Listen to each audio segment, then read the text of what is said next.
Jake Morrison stood on the bridge of the UES Valiant and watched the stars through the main view screen. He had been dreaming of this moment since he was a kid back in Ohio. 3 years of space travel had brought them here to the Kepler 442 system, where they had found something amazing. The long-range scan showed cities and ships and clear signs of intelligent life on the third planet. Captain Lisa Rodriguez walked up beside him and smiled. She was a good captain and had kept the crew safe during their long journey from Earth. The mission was simple enough. Make contact with the aliens and try to start peaceful relations. Earth needed friends out here in the big empty space between stars. Danny Walsh called out from his station at Communications. He had been Jake's best friend since they went through the academy together. Danny was always making jokes and keeping everyone happy even when things got tough. Right now, he was working hard to decode the alien signals they were picking up from the planet below. The research station on Kepler 442b had been built 6 months ago by an advanced team. It was a small outpost with only 30 people, but they had been sending back incredible data about the alien civilization. The beings called themselves the Veltar, and they seemed to have technology that was far ahead of anything humans had ever seen. Jake checked his instruments and watched the tactical display. The Veltar had ships moving around their planet in patterns that looked almost like a dance. Their vessels were smooth and curved, like they had been grown instead of built. The metal seemed to flow and change shape as they moved through space. Rodriguez gave the order to move closer to the planet. She wanted to establish contact before they did anything else. The plan was to send a simple message of peace and see how the aliens responded. Earth had prepared for this moment for decades, and everyone knew how important it was to get it right. The first sign that something was wrong came when Danny frowned at his console. The alien communications had suddenly stopped. The planet below had gone completely silent in a way that made Jake's skin crawl. Then the tactical sensors started screaming warnings. Veltar ships were rising from the planet's surface in numbers that made Jake's heart race. Dozens of them moved up through the atmosphere like silver bullets. They were fast, and they were heading straight for the Valiant and the research station.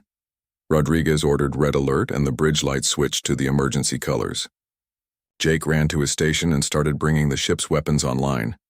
They only had basic defensive systems, since this was supposed to be a peaceful mission. The Valiant was built for exploration, not fighting. The first Veltar ship reached the research station before anyone could react. Jake watched in horror as a beam of pure energy cut through the station's shields like they were made of paper. The beam was so bright it hurt to look at directly. When the light faded, the entire station was just gone. 30 people had been vaporized in less than a second. More Veltar ships surrounded the Valiant and started firing. Their weapons were unlike anything in human technology. The energy beams seemed to bend and twist through space before hitting their target. The ship's shields held for a few seconds, then started failing under the massive assault. Rodriguez shouted orders to get them out of there, but the Veltar ships were too fast. They moved through space like they were swimming through water instead of flying. Every time Jake thought they had a clear path to escape, another alien ship would appear to block their way. Danny was working frantically at his station, trying to send a warning message back to Earth. His fingers flew over the controls as he set up the emergency beacon that would tell Earth what had happened here. Jake could see the fear in his friend's eyes, but Danny kept working even as the ship shook from more weapon hits. The Valiant's engines finally came online, and Rodriguez ordered maximum power to get away from the alien ships. The ship lurched forward, but the Veltar stayed right with them. Their weapons kept firing, and each hit made the human ship shake like it was going to fall apart. Jake saw one of the alien beams heading straight for the communications section where Danny was still working. He opened his mouth to shout a warning, but he was too late. The energy beam punched through the hull, and Danny's station exploded in a ball of fire and sparks. When the smoke cleared, Danny was gone, and there was just a hole in the deck where he had been standing. The pain hit Jake like a physical blow, but there was no time to think about it. More Veltar ships were closing in, and the Valiant was barely holding together. Rodriguez was shouting orders, and the crew was doing everything they could to keep the ship running long enough to escape. Finally, they reached the edge of the system and engaged the faster-than-light drive. The stars stretched into lines as they jumped away from the nightmare behind them. Jake slumped in his chair and tried not to think about Danny or the 30 people who had died at the research station. The trip back to Earth took 2 weeks, and every day Jake wondered if the Veltar ships would appear behind them. But they made it home and delivered the worst possible news to the people of Earth. Humanity had made contact with an alien species, and that species wanted them dead. The government officials who met them at the space station were quiet as they listened to the report. Jake told them about the Veltar technology and how easily they had destroyed human defenses. He described the alien ships and their weapons and tried to make them understand what humanity was facing. Earth had always dreamed of finding other intelligent life among the stars. They had imagined peaceful contact and sharing knowledge with alien civilizations. Instead, they had found an enemy that could wipe out human colonies without even trying hard. Jake stood in his quarters and looked out at Earth floating in space below. It looked so peaceful and safe, but he knew that was about to change. The Veltar had seen human ships and they knew where Earth was located. It was only a matter of time before they came to finish what they had started. The war was coming, whether humanity wanted it or not. 6 months had passed since the disaster at Kepler 442, and Jake Morrison barely recognized the world around him. Earth had transformed from a peaceful planet into a massive military base. Shipyards that once built cargo vessels and passenger transports now worked day and night building warships. The sky above Earth was filled with new defensive platforms and patrol ships. Jake stood on the bridge of the UES Defiance watching Captain Lisa Rodriguez as she studied the tactical reports. She had been promoted after their escape from the Veltar and given command of one of the new destroyer-class ships. The Defiance was faster and more heavily armed than the old Valiant, but Jake wondered if it would be enough. The first Veltar attack had come 3 months ago when a small fleet appeared at the outer colonies. The battle at New Athens lasted less than an hour. When it was over, the entire colony was gone, and 15 human ships had been destroyed. The few survivors who made it back to Earth told stories that made Jake's blood run cold. The Veltar fought like nothing humans had ever seen before. Their ships moved in perfect formation like they were controlled by a single mind.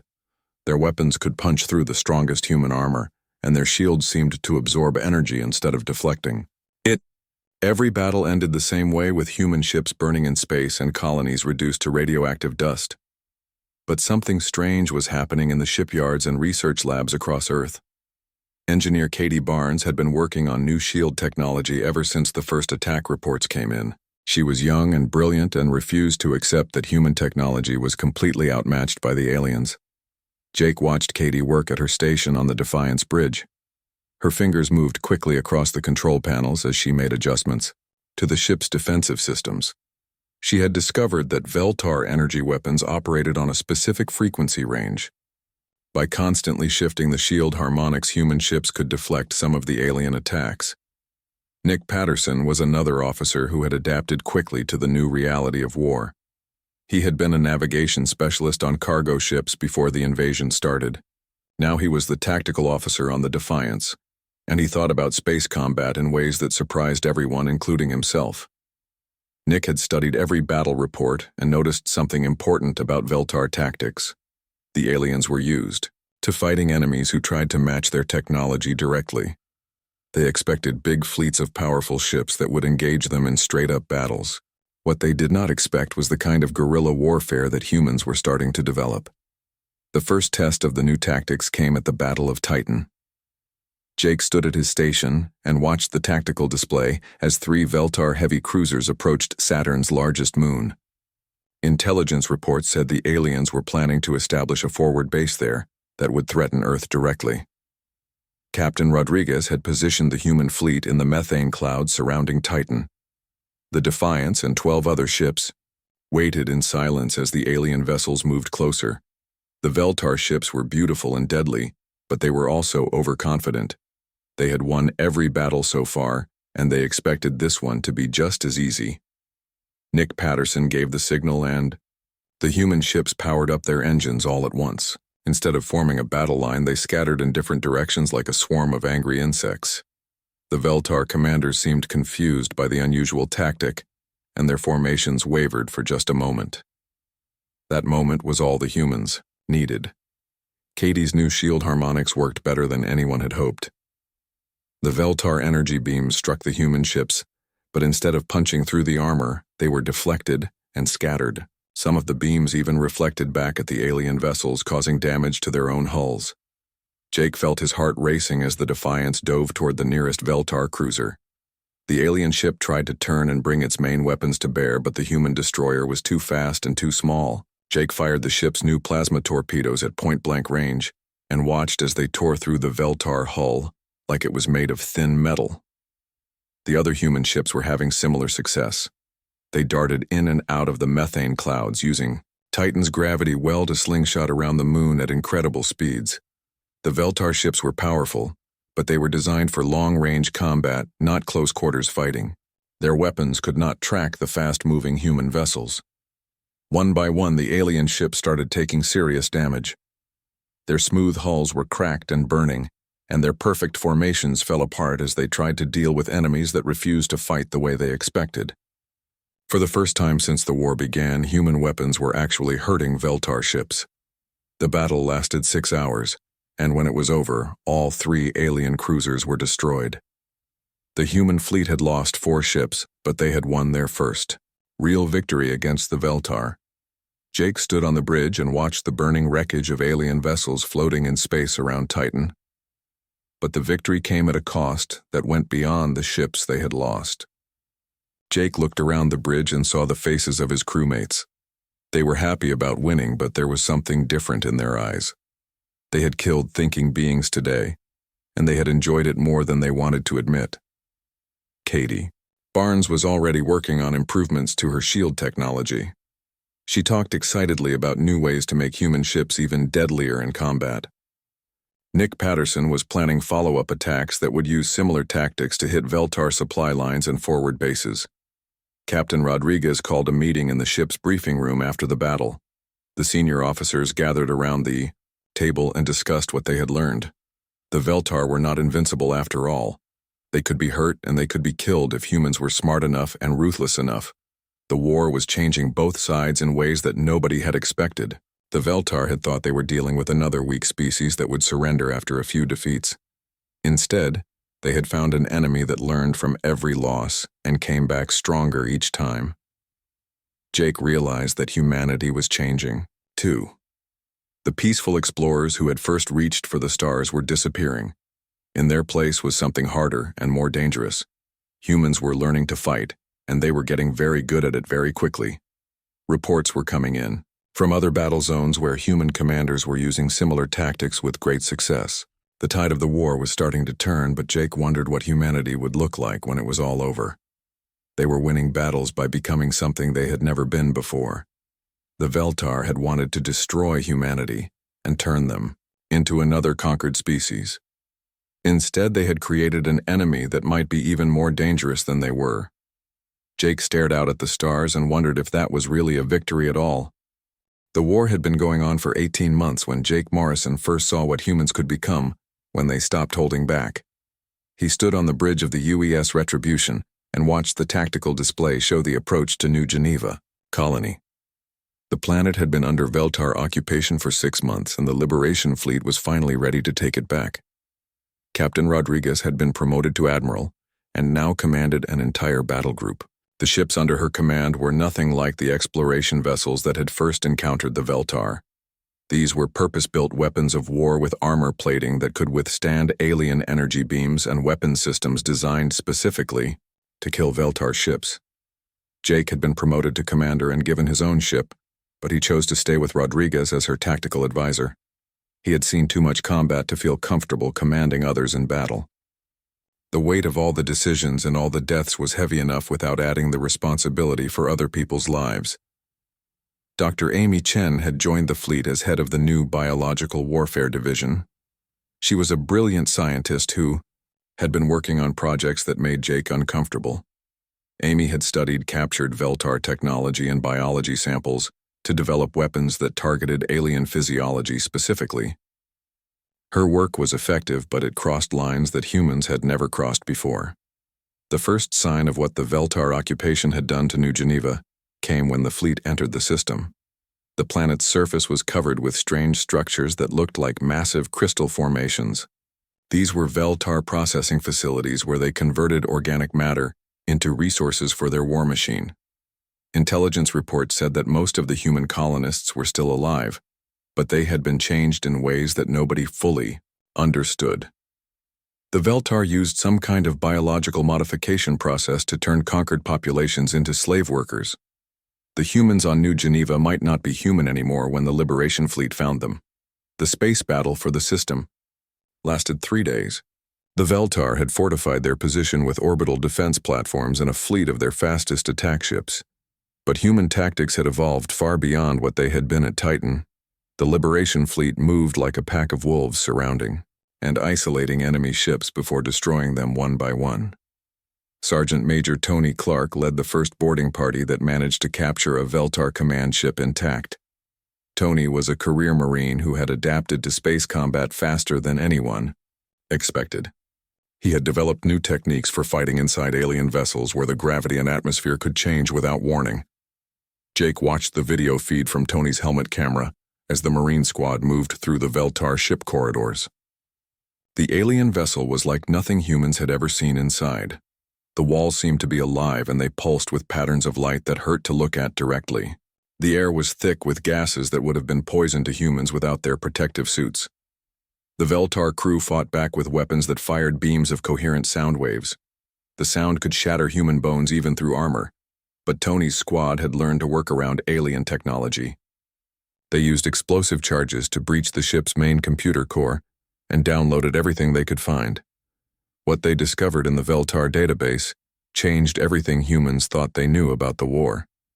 The aliens were not just one species but an entire galactic empire that had been conquering other civilizations for thousands of years.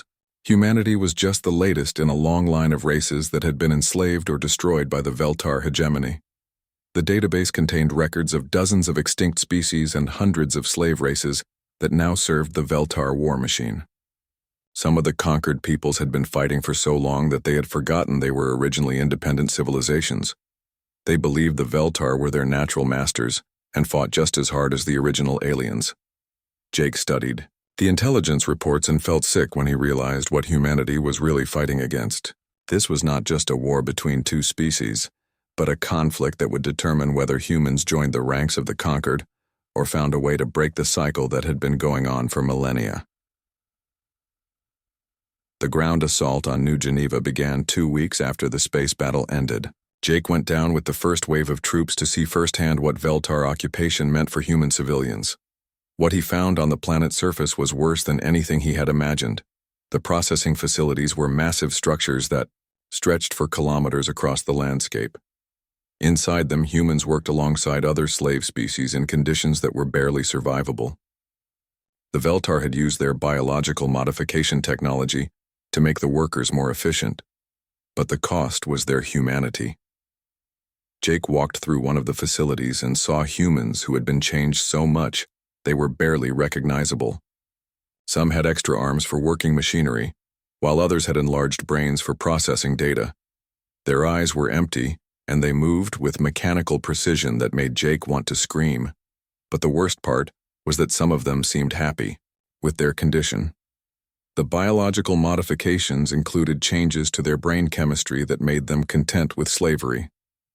They looked at their liberators with confusion and fear, as if freedom was something dangerous that needed to be avoided. Dr. Chen worked with the medical teams to try to reverse some of the modifications, but the process was slow and painful. Many of the colonists could not survive having their changes undone. Others chose to keep their modifications rather than face the trauma of becoming fully human again.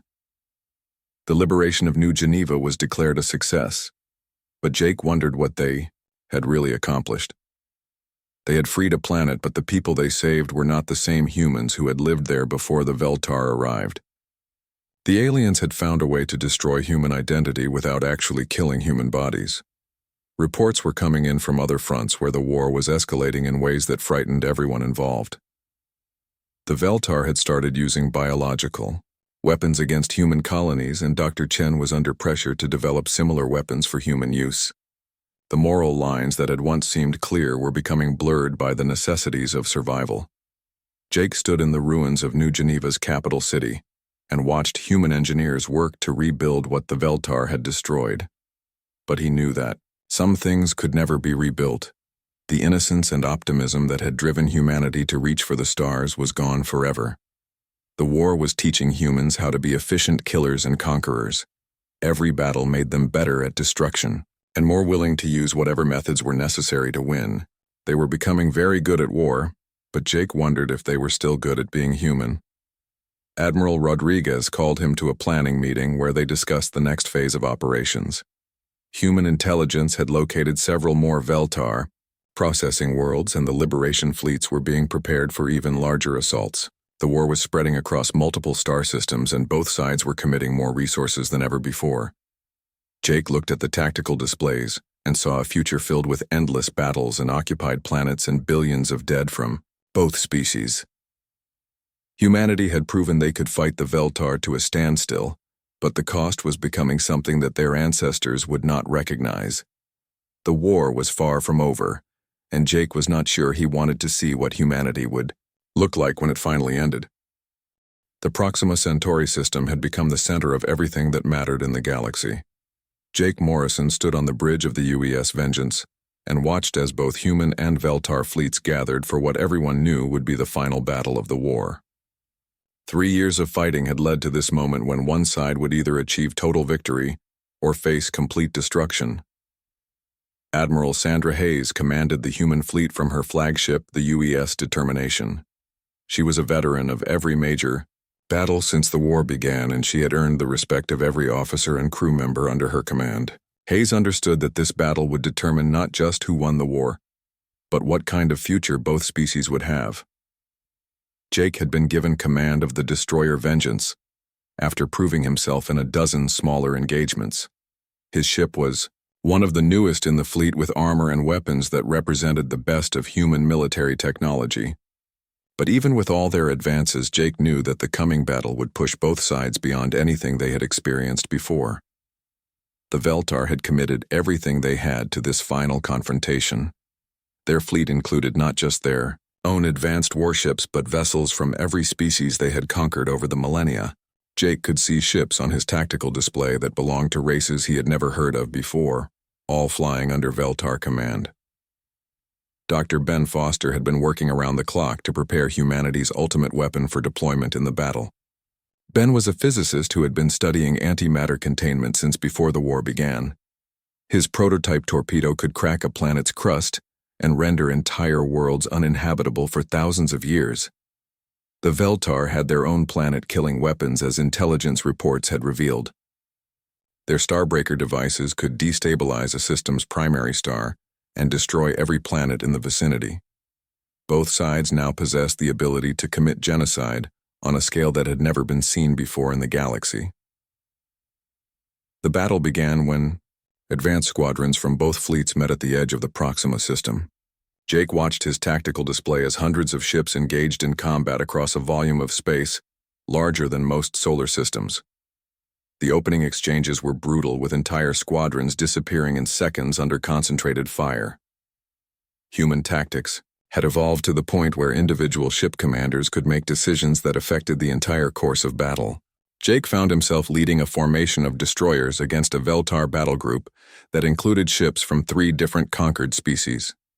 Each enemy vessel required different tactics and weapons to defeat effectively. The fighting lasted for hours as both fleets maneuvered for advantage.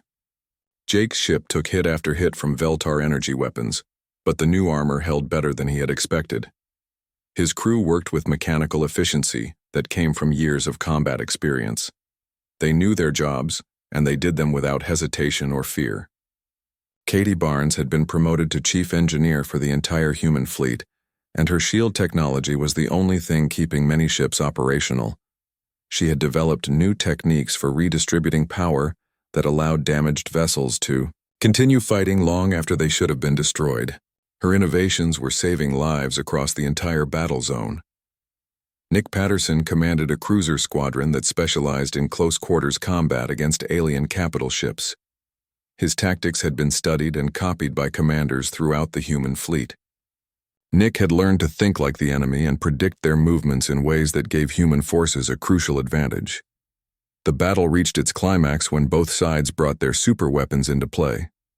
The Veltar fired their Starbreaker at Proxima's sun while the humans targeted the alien homeworld with Ben Foster's antimatter torpedo. For a terrifying moment, it seemed like both weapons would reach their targets and destroy everything that mattered to either species. Jake watched the displays with growing horror as he realized what was about to happen. If both weapons found their marks, the war would end with the extinction of both civilizations. Billions of years of evolution and culture would be wiped out in a matter of minutes by weapons too powerful for any species to control safely. Admiral Hayes made a decision that changed the course of galactic history. She ordered the human fleet to intercept and destroy their own antimatter torpedo before it could reach the Veltar homeworld. At the same time, she broadcast a message to the alien fleet, offering to share the technical data needed to stop their Starbreaker weapon. The response from the Veltar commander came after what seemed like an eternity. The alien fleet began firing on their own superweapon while human ships did the same to the antimatter torpedo. Both weapons were destroyed in massive explosions that lit up space like twin suns, but neither target was hit. The mutual decision to prevent total annihilation seemed to drain the fight out of both fleets. Ships that had been trying to kill each other moments before now drifted in space with their weapons powered down. The crews on both sides seemed to realize that they had come too close to ending everything that existed. Jake looked around his bridge and saw the faces of his crew members. They were exhausted and traumatized by 3 years of constant warfare. Half of his original crew was dead or wounded, and the survivors were held together by duty and desperation more than anything else. The war had taken everything from them and given nothing back except the knowledge that they could survive anything. The ceasefire began without any formal declaration. Both fleets simply stopped shooting and withdrew to opposite sides of the system. Diplomatic channels that had been silent for years suddenly came alive with tentative communications between human and Veltar commanders. Nobody wanted to restart the battle that had almost destroyed both civilizations. Jake's ship was badly damaged and barely able to maintain life support. The Vengeance limped back toward Earth along with the rest of the human fleet. Many ships did not make the journey home, and their crews were lost in the empty space between stars. The price of survival had been higher than anyone had imagined it could be. The war was over, but nobody felt like celebrating. Both sides had lost too much and learned too much about their own capacity for destruction. The galaxy was a different place now, and the species that inhabited it would never be the same as they had been before the fighting began. Jake stared out at the stars during the long voyage home and tried to understand what they had accomplished. Humanity had survived its first contact with a hostile alien civilization, but the cost had been the transformation of human society into something focused entirely on warfare and destruction. They had won the right to exist, but Jake wondered if they had lost the right to call themselves truly human. Jake Morrison walked through the corridors of War Memorial Station and tried to remember what Earth had looked like before the fighting began. 5 years had passed since the ceasefire with the Veltar, but the changes to human civilization were so complete that the old world seemed like something from a dream. The peaceful explorers who had first reached for the stars were gone forever. The memorial station orbited Earth where everyone could see it as a reminder of what the war had cost. The walls were lined with holographic displays showing the names of everyone who had died in the conflict. Human names were mixed with Veltar names and the names of other species who had been caught in the fighting. The total number was so large that it took hours just to walk past all the displays. Jake had been assigned to the memorial as its director after spending 2 years in military hospitals recovering from his injuries. The final battle at Proxima had left him with scars that would never fully heal, but he was one of the lucky ones. Many of his friends had not made it home at all, and their names were now part of the endless lists that covered the station walls. Earth itself had been transformed by the war in ways that went far beyond the physical damage.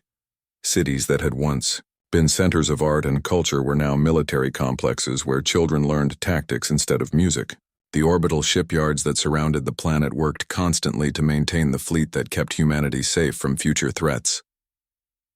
The ceasefire with the Veltar held, but it was an uneasy peace that could end at any moment.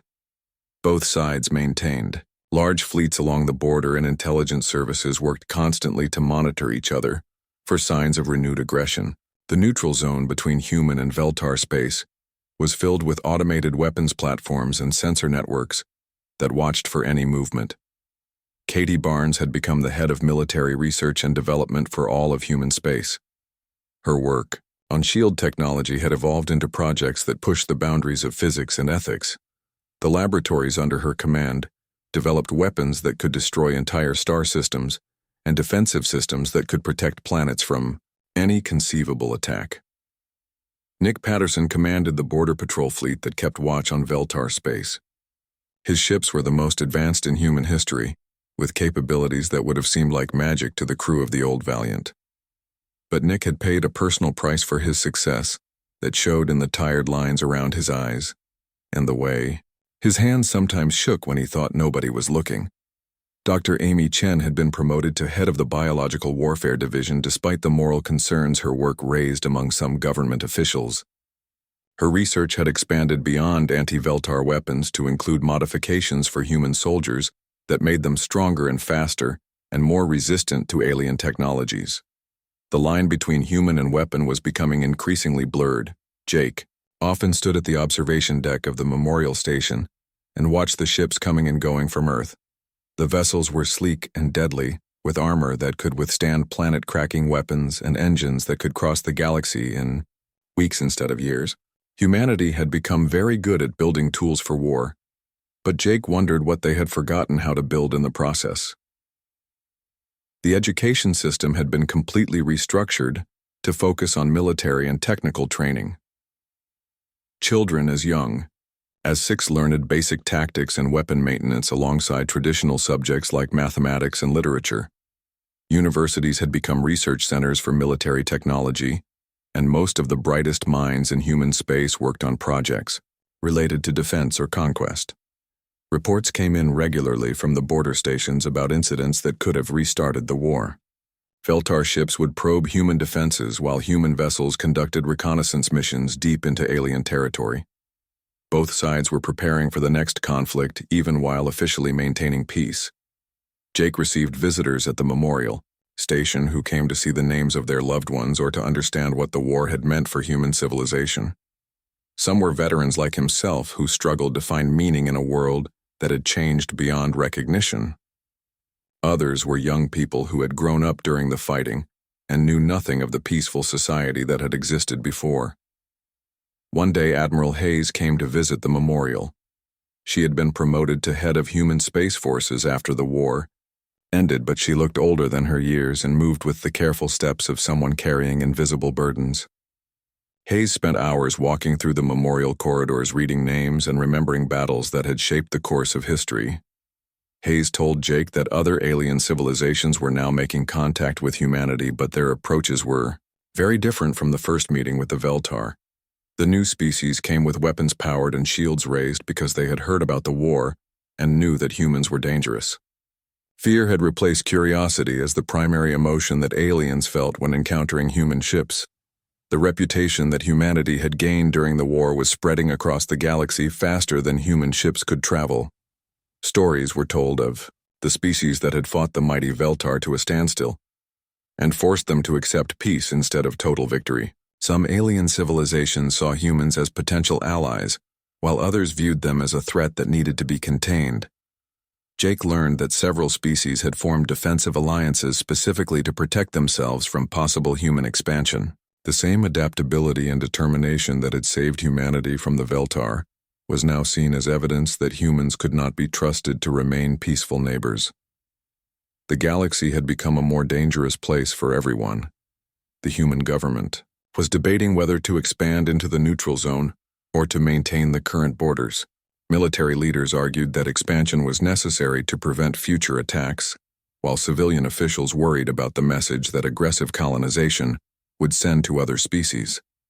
The decision would shape humanity's relationship with the rest of the galaxy for generations to come. Jake spent his evenings reading reports from the scientific teams that were studying the long-term effects of the war on human society. The data showed that birth rates had declined while suicide rates had increased. Mental health problems were epidemic among both veterans and civilians who had lived through the fighting. An entire generation had grown up knowing only conflict and struggle. But there were also positive changes that came from the war experience. Human technology had advanced by centuries in just a few years of desperate innovation. Medical science had made breakthroughs that saved millions of lives. The unity that came from facing extinction had eliminated many of the social problems that had plagued humanity for generations. Jake often wondered what Danny Walsh would think if he could see what humanity had become. His old friend had died, believing in the dream of peaceful exploration and scientific discovery. That dream had been replaced by something harder and more practical, but Jake was not sure it was better. The memorial station served as a reminder that survival sometimes required becoming something different from what you started as. Humanity had proven that it could adapt to any threat and overcome any challenge. Whether that was a blessing or a curse remained to be seen. The war was over, but its effects would shape human civilization for thousands of years to come. Jake stood at the observation deck one last time and watched a new fleet of ships departing for the frontier. They were young crews who had volunteered to explore the galaxy and make contact with alien civilizations. But they traveled in warships instead of exploration vessels, and they carried weapons capable of destroying planets. The stars still called to humanity as they always had, but the response was different now. Humans reached for the stars with armored hands and weapons ready because they had learned that the universe was not a safe place for the weak or unprepared. The question that remained was whether they could remember how to be explorers again, or if they would forever be conquerors.